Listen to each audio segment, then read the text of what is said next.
그럼 본격적으로 교과서 41쪽 Q&A 산지지리 여행법부터 시작해 보도록 하겠습니다. 우리가 전 시간에 산지지리 여행 중에서 위쪽에 있는 전체 보기와 들여다보기라는 방법을 통해서 의미 있게 구경을 할 수 있다라는 걸 확인을 했습니다. 전 시간에 선생님이 이 밑에 있는 스위스 알프스의 융프라우와 설악산의 울산바위 이거를 전체 보기 혹은 들여다보기를 가지고 한번 천천히 읽어보라고 했는데 읽어봤는지는 모르겠어요. 우선 내용을 한번 보겠습니다. 질문이고요. 첫 번째, 스위스 알프스의 융프라우와 우리나라 설악산의 울산바위 경치를 비교해 봅시다. 우리가 여행지에서 이런 지형 경관을 만난다면 무엇을 어떻게 보아야 할까요? 라고 되어 있는데 여기에서도 정답은 answer 이렇게 되어 있습니다. 산지지리 여행은 산지 전체 모습의 감상에서 시작됩니다. 라고 해서 우선 융프라우에 대한 내용을 가지고 이야기를 합니다. 우선 융기한 검은색 석회암 산지가 장관을 이룹니다. 이걸 우리가 어떻게 융기했다라는 걸 확인을 할 수 있느냐?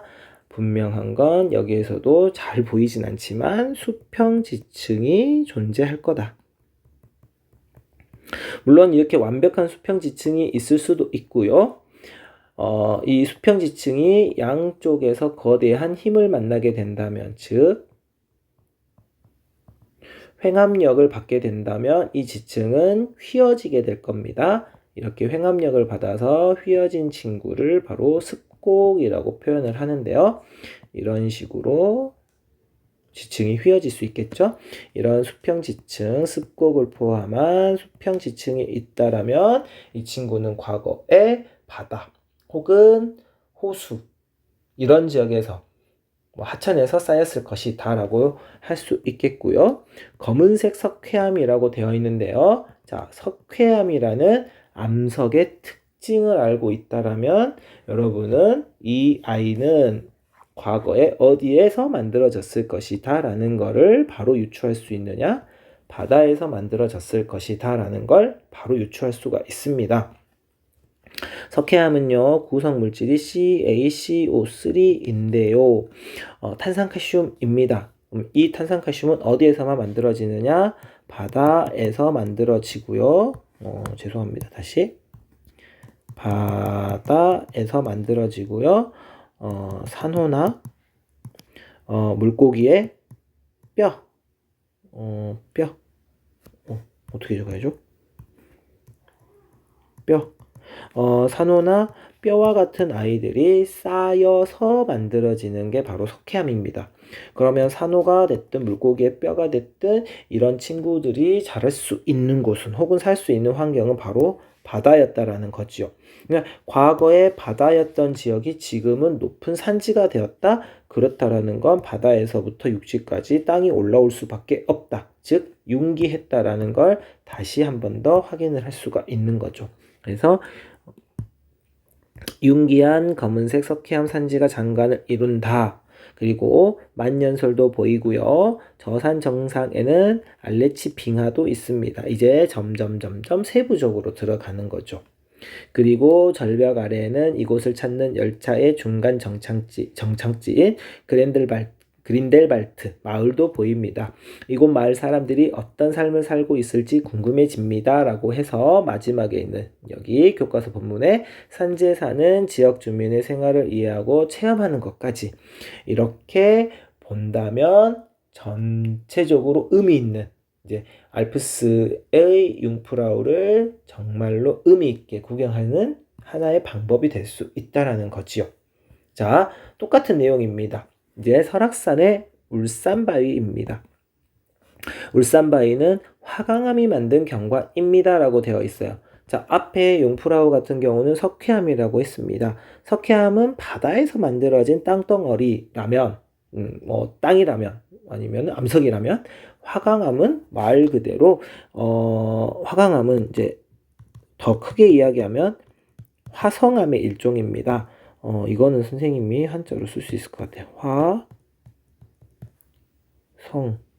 이 성자가 맞나요? 선생님 옛날에 한자 잘했는데 이제 도저히 못하겠습니다. 화성암은 불화자, 이룰성자, 돌암자입니다. 즉 말 그대로 불로 만들어진 암석이다. 어떻게 불로 만들어졌느냐? 이때 이 화는 우리 일반적으로 이 용암 혹은 마그마를 생각하시면 되시겠습니다. 용암과 마그마의 차이는, 마그마는 말 그대로 영어로도 마그마가 되겠고요. 용암은 라바가 되는데 얘는 땅 속에서 분출하지 않은 상태를 마그마라고 하고요. 용암은 땅 속에 있던 마그마가 지표의 약한 틈을 따라서 흘러나오는 혹은 새어나오는 혹은 폭발해가지고 분출이 됐었을 때 용암이라고 합니다. 일반적으로 용암과 마그마 중에서 마그마의 온도가 더 높고요. 땅속 깊은 곳에서 만들어지기 때문에 이런 친구들을 심성암, 깊은 곳에서 만들어진 암석이라고 해서 심성암, 그리고 용암 같은 경우는 분출을 통해서 만들어졌기 때문에 분출암이라고 표현을 하고요.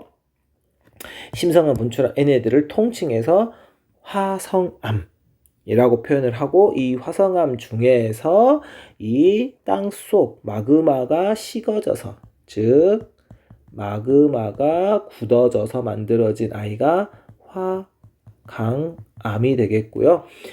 이때 이 만들어진 화강암, 즉 마그마가 식어서 만들어진 화강암은 원래는 어디에 있어야 된다? 땅 속에 있어야 됩니다. 그래서 내용 보시면 땅속 깊은 곳에서 굳어진 화강암이 원래는 땅속에 있어야 되는데 지금 현재는 우리 눈앞에 있는 거잖아요. 지표면이 깎여 우리 눈앞에 나타나 있는 것이죠. 얼마나 깎였느냐? 참고로 우리나라에 들어온 이 설악산, 울산 바위와 같은 화강암은요, 중생대에 우리나라는 화강암이 관입을 하게 됩니다. 중생대라고 하면은 약 2억 3천만 년 전부터 6,500만 년 전 사이, 이때가 중생대에 해당하고요. 중생대는 다시 트라이아스기, 쥐라기, 백악기, 이 세 가지 시계로 나누어지는데 우리나라에서는 주로 쥐라기 그리고 백악기 시대에 화강암이 많이 관입을 합니다. 특히 남북한 한반도를 이루는 전체적인 지역에서 나타나는 화강암은 쥐라기 시대에 관입을 했다라고 이야기를 하고요. 그러면 최소 1억만 년 전 이전에 화강암이 들어왔는데 그때 땅 속에 있었던 친구가 1억 년이 지난 지금 현재는 그냥 땅 밖에 있게 되는 거죠. 그랬다라는 건 그림으로 간단하게 한번 그려봅니다. 1억 년 전 땅 속에 무엇이 있었는데, 마그마가 있었는데 이 친구가 땅을 뚫고 나오지 못하고 이 땅 속에서 그대로 굳어버렸습니다. 그런데 시간이 지나서 여기 위쪽에 있는 이 땅이, 위쪽에 있는 이 땅, 지금 선생님이 녹색으로 칠한 이 부분이 무려 1억 년 동안 어떻게 되는 거다? 없어진 겁니다. 깎여서 없어진 겁니다. 그래서 현재 우리 눈앞에 이 울산 바위가 땅 속에 있는 게 아니라 땅 밖으로 드러난 거죠. 학자들이 파악한 바로는 이 땅 표면에서부터 깎여 나간 깊이가 무려 16km 정도라고 표현을 합니다. 이게 약 1억 년이라는 이상의 시간 동안 16km 정도의 땅이 침식되어 우리 눈앞에 이 화강암이 보이는 거죠. 울산바위 정상으로 올라가면 동해가 한눈에 들어옵니다.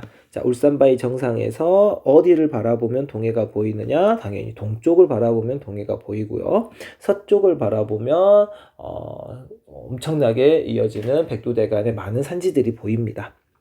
울산바위는 계단을 따라 누구나 쉽게 올라갈 수 있습니다. 가는 도중 아기자기한 화강암 풍화 지형도 관찰할 수 있고요. 자, 여기 풍화라는 단어는 옆에 적어져 있습니다. 풍화, 영어로 하면은 weathering 이렇게 표현을 합니다. 왜 이 소리를 하냐면 풍화라는 단어를 처음 들으면 왠지 모르게 바람풍자를 생각을 하게 됩니다. 그래서 바람이 뭔가를 만들었구나 라고 생각을 하는데 바람이 만든 게 아니라 웨더링이기 때문에 기후에 의해서 이 친구들이 만들어진다. 근데 이 웨더링 선생님이 철자가 맞는지 좀 잘 모르겠습니다. 한번 선생님 왜 이렇게 못하는 게 많아서 영어를 못하고요. 다시 한번 찾아볼게요. 풍화.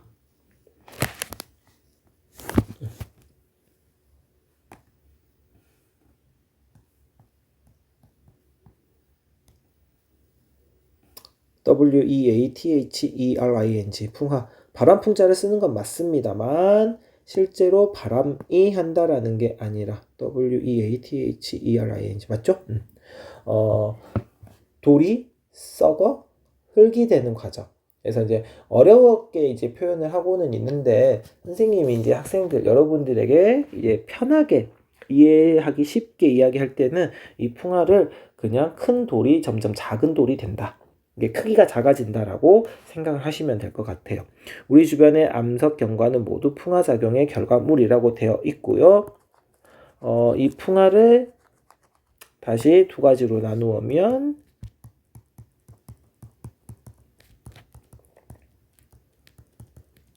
기계적 풍화, 물리적 풍화와 화학적 풍화 요 두 가지로 나누어지고요. 이 기계적 풍화 같은 경우에는 암석의 성질이 변화하지 않고 점점 크기가 작아지는 거고요. 화학적 풍화는 암석의 성질이 변화하면서 작아지는 거다라고 생각하시면 될 것 같습니다.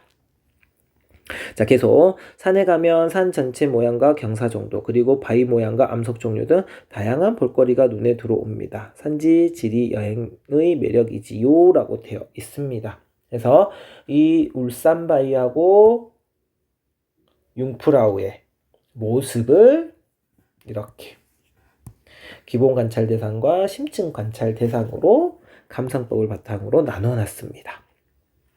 정리를 하면 융프라우 같은 경우에는 융기로 인해 생긴 수직의 석회암 절벽이다. 뾰족뾰족한 산 정상과 능선이 나타납니다. 참고로 이때 이 뾰족뾰족한 산 정상을 보고 horn, 우리나라 말로 번역하면 호른 해서 알프스 산맥에 보면은 뭐 마터호른 뭐 이런 것들을 생각하시면 되겠고요. 이런 능선부를 보고 무엇이라고 하냐면 질형 산맥 이렇게 표현을 합니다. 혹은 이제 권곡이라고 하는 카르가 여러 개 연결되면 이런 질형 산맥이 만들어진다라고도 표현을 하고요. 너무 어려운 내용이라서 그냥 이 정도만 여러분. 그리고 만년살, 빙하로 인한 산지 침식과 관련된 모습들이 기본적인 내용이 되겠고요. 심층 관찰로는 저 산이 어떻게 만들어진 것일까? 아까 이야기했던 것처럼 석회암이라는 거 바다에서 쌓였던 친구인데 위에 있다. 그럼 분명한 건 융기라는 걸 받았을 것이다. 이게 융기가 되는 이유는 판과 판의 충돌입니다. 유라시아판과 아프리카판이라고 하는 두 대륙판이 충돌을 하면서 그 사이에 있던 지중해, 원래는 이제 지금 현재의 지중해보다 과거의 지중해는 더 넓었다. 이제 점점 지중해는 좁아지고 있다. 이런 생각을 하시면 될 것 같고요. 중간에 이렇게 양쪽에서 미는 힘 때문에 습곡자국이 만들어진 거고 이게 신생대에 이루어졌기 때문에 신기습곡산지 알프스 산맥이라는 친구를 만들게 되는 거죠. 계곡은 왜 U자 형태를 나타내고 있을까라고 되어 있는데 이건 빙하 침식 때문에 일어나게 되는 내용입니다. 여러분이 이걸 한번 생각해 보면 좋을 것 같아요. 오래된 아이스크림, 얼음 같은 것들을 여러분이 입에다 넣었다. 혹은 손에다가 닿았다. 그러면 오래된 아이들은 우리 피부에, 혀에, 입에 쫙 달라붙습니다. 내가 떼려고 해도 떼어지지가 않죠. 그런데 이게 중력 방향에 의해서 아주 무거운 친구가 쓸려 내려간다. 그러면 맞닿아 있는 부분을 다 뜯어버리게 됩니다. 그러면 예를 들어서 어떤 지역에 산이 있는데 이 사이에 얼음이 얼었다라고 한번 가정을 해봐요. 여기도 산, 여기도 산. 근데 여기에 얼음이 얼었습니다. 그러면 이 산과 산이 만나는 부분, 다시 그림을 한번 다시 이쁘게 그려보죠. 여기 산이 있고 또 여기에 산이 있는데 여기에 얼음이 빙하가 이렇게 얼어 있었다라고 가정을 한번 해보면 빙하가 땅과 만나는 부분이 생기게 됩니다. 빙하가 땅과 만나는 부분이 바로 이 부분이 되겠죠. 자, 그럼 이 검은색 부분은 다 뜯어가 버리게 됩니다. 그럼 이 부분이 싹 사라지겠죠. 이 부분이 오마이 갓. 이 부분이 싹 사라지겠죠. 이 부분이 다 없어져 버리는 겁니다. 이 부분이 없어져 버립니다. 잘 안 보이네요. 그럼 결론적으로 말하면 이 닿는 부분이 사라져 버리기 때문에 우리 모습으로는 어떤 모양으로? U자 모형으로 긁고 가는 거죠. 그리고 난 다음에 후빙기, 이제 우리가 살고 있는 현재가 되겠고요. 후빙기가 되면 이 얼음들이 녹아버리게 됩니다. 그럼 녹아버리면 이 부분이 어떻게 될 수밖에 없느냐? 흰색 나와라, 흰색. 응? 분명 흰색 했는데? 흰색. 여기 있겠구나. 그러면 이 부분이 우리 눈에는 텅 비게 되는 거죠. 자, 예를 들어서 이렇게 텅 비게 됩니다. 그리고 현재는 이렇게 보이는 거겠죠. 현재는 이렇게 하고 이렇게 보이는 거잖아요. 그럼 우리 눈에는 무슨 모양으로 나타난다? U자의 모양으로. 이걸 U자 곡. 이 지역에서는 이걸 피오르라고 표현을 하는 겁니다. 선생님이 고등학교 때는 피오르드 이렇게 표현을 하기도 했지만 피오르라고 표현을 하는 겁니다. 그래서 U자 형태를 나타내고 있는 건 빙하 침식 때문이다. 마을 사람들은 어떤 생활을 하고 있을까라고 표현을 하자면 당연히 여기에 살고 있는 사람들은 그린덴발트에 살고 있는 사람들은 여기 지나가는 곳이 중간 정착지라고 되어 있기 때문에 이 지역을 오는 사람들을 대상으로 관광 산업을 할 수도 있고요. 관광. 아니면 알프스 산맥에서는 양을 이목을 하는 목축을 할 수도 있다. 이런 내용들까지도 같이 여러분이 전 시간에 배웠던 것과 앞전 1단원에서 배웠던 내용과 연결시켜서 생각할 수 있으시면 좋겠습니다. 반대로 울산바위 같은 경우에는 집중적으로 노출된 화강암체라고 되어 있습니다. 화강암은 다시 한 번 더 말하지만 마그마가 땅 속에서 굳어진 거다. 근데 이 친구가 노출이 된다? 즉 오랜 기간 동안 침식을 받아서 노출이 된 것이다. 웅장한 수직 화강암 절벽이고요. 심하게 갈라져 있는 바위 틈이라고 되어 있는데, 자, 마그마가 땅 속에서 굳을 때 용암도 마찬가지지만 마그마도 굳을 때는 하나의 수축점을 중심으로 서로 모여들게 됩니다. 그러다 보면 돌이 굳어지면서 틈을 만들게 됩니다. 이런 틈을 전리, 그냥 여러분 틈 혹은 금 같다라고 생각하면 됩니다. 금이 같다. 이런 틈이 생기게 되고요. 이 노출이 된 화강암에 만약에 하늘에서 비가 내린다라고 가정을 한다면 이 틈을 따라서 빗물이 스며들게 되고요. 이 빗물이 스며들다 보면 이 지역을 조금 더 깎아버리게 됩니다. 이 지역을 깎으면 결국 나중에 우리 눈에 보일 때는 이런 갈라진 틈들이 보이게 되는 거죠. 갈라진 틈들 해서 심하게 갈라져 있는 바위 틈들을 확인할 수 있는 것이고요. 화강암치 어떻게 만들어졌다? 이렇게 만들어졌다. 왜 금이 가 있다? 암석이 만들어질 때 전리가 생기기 때문입니다. 설악산 내의 다른 화강암 지형과는 어떻게 다를까라고 되어 있는데 이 울산바위 같은 경우는요, 조금 이제 거대한 이제 단일 암체라고 표현을 하고요. 다른 친구들 같은 경우 뭐 흔들바위 같은 경우는 이제 독립된 조그마한 암체, 토르라고도 표현을 하기도 하는데 여러분 거기까지는 우리가 확인할 부분은 아니기 때문에 이 정도까지 확인을 하면 좋을 것 같아요. 그리고 오늘은 딱 여기 풍화 시간 관계상 오늘은 우선은 여기까지 할 거고요. 조금 더 선생님이 이제 여기에 있는 내용과 관련해 가지고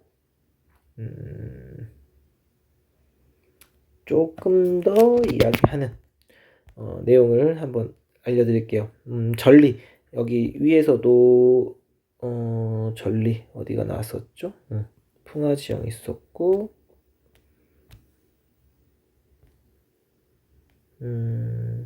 선생님 전리라고 이야기했는데 전리는 바위에 생긴 크고 작은 금을 말한다. 틈을 말합니다. 습곡이나 단층 그리고 지표면의 침식에 따라 압력이 줄어들면서 만들어진다라고 되어 있는데 아까 이야기했던 것처럼 땅 속에서 굳어지면서도 금이 생기지만 원래는 땅 속에 있었잖아요.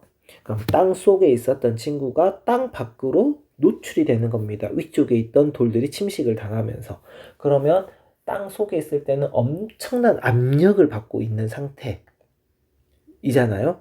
그런데 이 친구가 위에 억누르고 있던 땅들이 사라지는 겁니다. 침식을 당해서. 그리고 얘가 지표상에 노출이 되는 거예요. 그러면 그동안 억눌러 있던 아이가 압력이 엄청 컸는데 누르고 있던 친구가 순식간에 사라지는 거잖아요. 그러면 그만큼 압력을 벗어나게 되는 것. 그러다 보니까 애가 나도 모르게 점점 팽창을 합니다. 그러면서 팽창을 하게 되면 단단했던 친구가 팽창을 하게 되면 금이 쩍쩍쩍 갈라지게 되는 거죠. 그래서 이런 전리, 틈 같은 것들이 많이 만들어진다라고 합니다. 그리고 이제 하나 더 이제 융프라우에 대해서 조금 더 이제 이야기를 하자면 융프라우는 해발 고도가 4,158m라고 이야기를 하고요. 여기 융프라우까지는 기차를 통해서 가는데 이때 기차는 우리가 일반적으로 타는 그런 기차의 레일이 아니라 톱니바퀴 레일. 혹시 여러분이 저기 어디야? 에버랜드에서 T익스프레스를 타보셨다면 T익스프레스가 그 높은 곳까지 올라갈 때는 톱니바퀴로 이렇게 올라가거든요. 그래서 올라갈 때 턱턱턱턱턱턱 이렇게 올라가잖아요. 이제 그런 식으로 해서 올라간다라고 합니다. 그리고 이 융프라우의 전망대의 가장 높은 전망동은 스핑크스 전망동이라고 하고요. 이 스핑크스 전망동에서는 알레치 빙하를 비롯해서 엄청나게 많은 만년설들을 볼 수 있다라고 합니다. 그래서 이 융프라우는 알프스 산맥에서는 최초로 2001년에 유네스코 세계 자연유산 유네스코 세계 자연유산으로 지정이 되었고요. 알레치 빙하도 역시 세계 자연유산에 해당합니다. 그래서 선생님도 아직 융프라우를 직접 가보지는 않았지만 그때 이제 프랑스에 갔었을 때 프랑스에서 이탈리아 거쳐서 다시 프랑스로 돌아오는 안시로 가는 그 루트 중에서 이 지역을 살짝 지나간 적이 있어요. 그래서 선생님이 찍었던 사진 중에 하나가